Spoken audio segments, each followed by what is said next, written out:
They ruled charts, won Grammys, and packed stadiums, until scandals erased their legacies.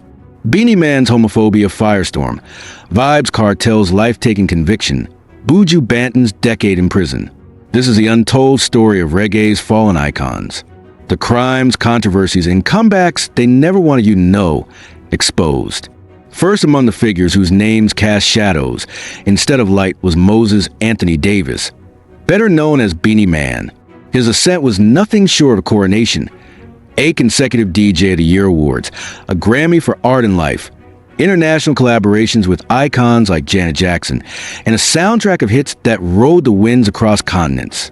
Yet, woven into his lyrical prowess was an undercurrent that would threaten to tear his legacy apart. His lyrics, once a source of pride, became a battleground when accusations of homophobia set fire to his reputation. Protests erupted, concerts were canceled, and doors that once welcomed him swung shut. Heathrow detained him. MTV disinvited him.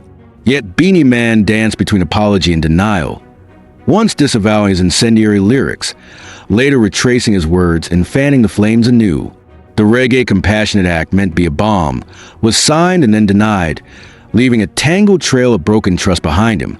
If Beanie Man's fall was turbulent, Adidja Azeem Palmer, known to the world as Vybz Kartel, was a descent into abyss. His influence was volcanic, erupting from the heart of Portmore with the force to shift cultures, crafting a legacy so indelible that even artists like Drake knelt in reverence. Yet, beyond the beats and rhymes, a darker story took shape. A clash turned violent with Ninja Man at Sting Festival was a harbinger of the mayhem to come. Accusations of life-taking, intricate conspiracies woven from lies and fear, and a conviction that cemented his place not on the charts but behind bars. Clive Williams' death was not just a tragedy. It was a mirror held up to the underbelly of fame. Appeals, retrials, and the slow grind of justice could not erase the verdict stamped on his soul. Guilty. Even when freedom came to the UK Privy Council's intervention, the stain remained deep and irreversible.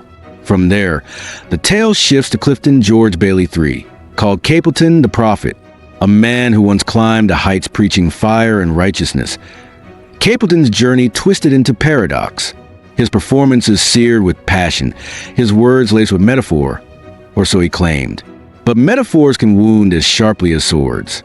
Protests haunted his tours.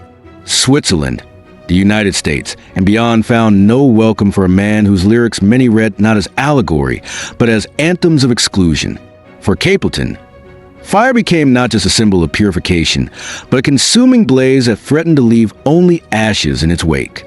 The saga darkens further with the tale of Dennis Thomas, known as Eek-A-Mouse. Once a pioneer of the Sing-J style, he laced reggae with playful improvisation. Behind the music, however, a fugitive's path unspooled.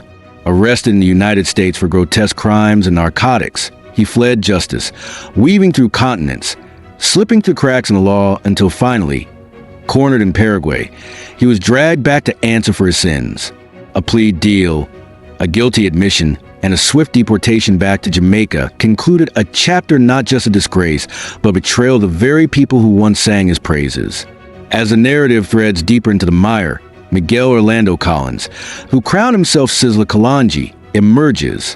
One of reggae's most prolific voices, his albums stacked upon each other like bastions of artistry. Yet within his expansive discography lurked verses steeped in intolerance. Accusations rained down upon him. Of hate, of incitement, of using music not as a healing balm but as a cudgel. From London to Toronto, stages once set for performances went dark.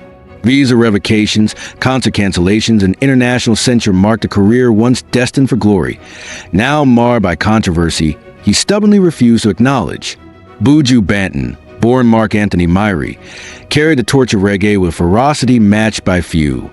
His early success rewrote the records of Jamaica's musical history.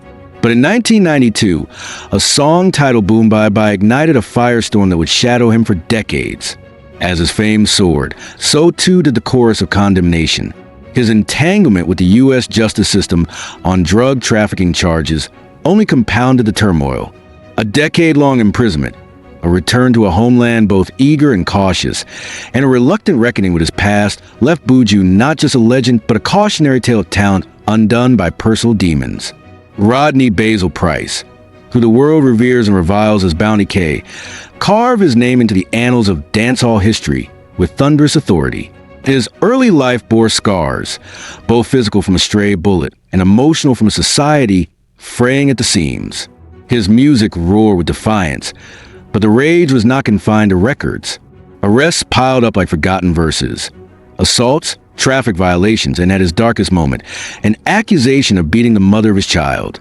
His apology tour was intermittent, overshadowed by a reputation that no Grammy or platinum plaque could purify. Then loomed Desmond John Ballantyne, Ninja Man, or Don Gorgon as he preferred. His stuttering cadence and flamboyant performances belied the brutality simmering beneath. His arrest for the life-taking of Ricardo Johnson revealed a man for whom violence was not just lyrical posturing, but lived reality. A drawn-out trial, a guilty verdict, and a life sentence stripped away the layers of myth to expose a bleak, inescapable truth. Ninja Man was no mere entertainer, but harbinger of violence cloaked in melody. O'Neal Bryan, the self-styled Elephant Man, bounded onto the stage with electric energy and neon hair, his persona larger than life. But bright colors could not mask dark allegations. Controversies over homophobic lyrics, and even pandemic-era legal infractions, lie about his travel history, painted a portrait of a man who danced too close to flames, thinking perhaps his fame could shield him from a burn.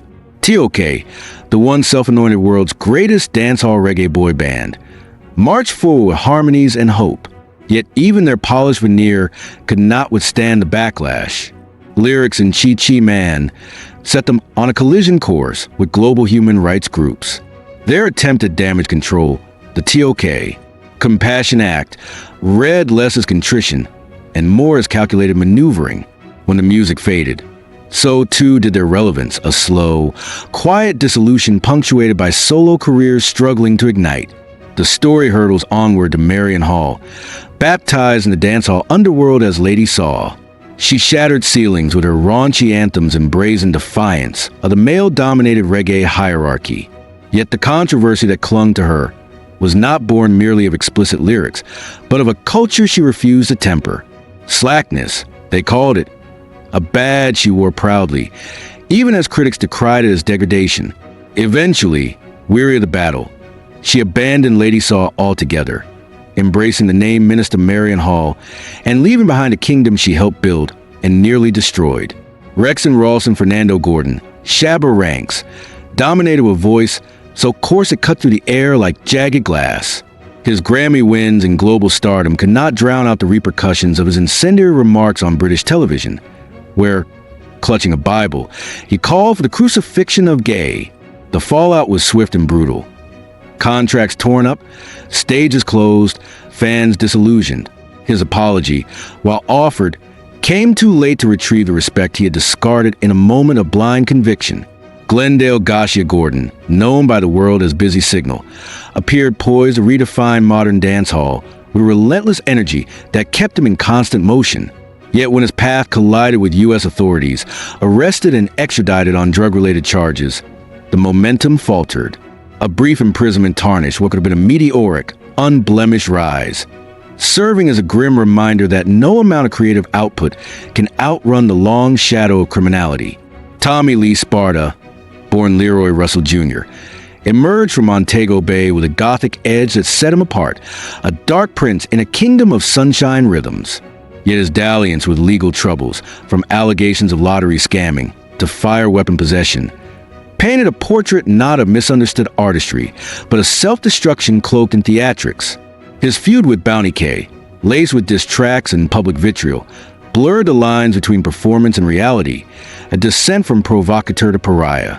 Finally, there stood Keith Blair, known on the stages of the world as Anthony B. His socially conscious lyrics once offered a beacon, a voice of resistance and reason. Yet even he was not immune to the lure of controversy. A roadside arrest in Georgia, a tour bus incident that spiraled into criminal charges, derailed a career built painstakingly over decades. Though the charges were ultimately dropped, the stain remained, a whisper against the fabric of his reputation. Thus, from the golden shores of Kingston to the concrete jungles of New York and London, Reggae's finest often dance not only with rhythm, but with ruin. For each hit song, a missed opportunity at redemption. For each roaring crowd, a silent betrayal. In the end, the names that once ignited arenas now flicker uncertainly, candles snuffed by their own hand. Their legacies, like half-sung anthems, drift through the corridors of history, not erased, but forever tarnished, haunting the genre they once claimed to love. So what do you think? Can an artist's music ever truly be separated from their controversy? Which of these icons shocked you the most? And do you believe redemption is possible for any of them, or is their legacy forever stained? Drop your thoughts in the comments. We're diving into the deep end of dancehall history. And don't forget to subscribe for more untold stories that pull no punches.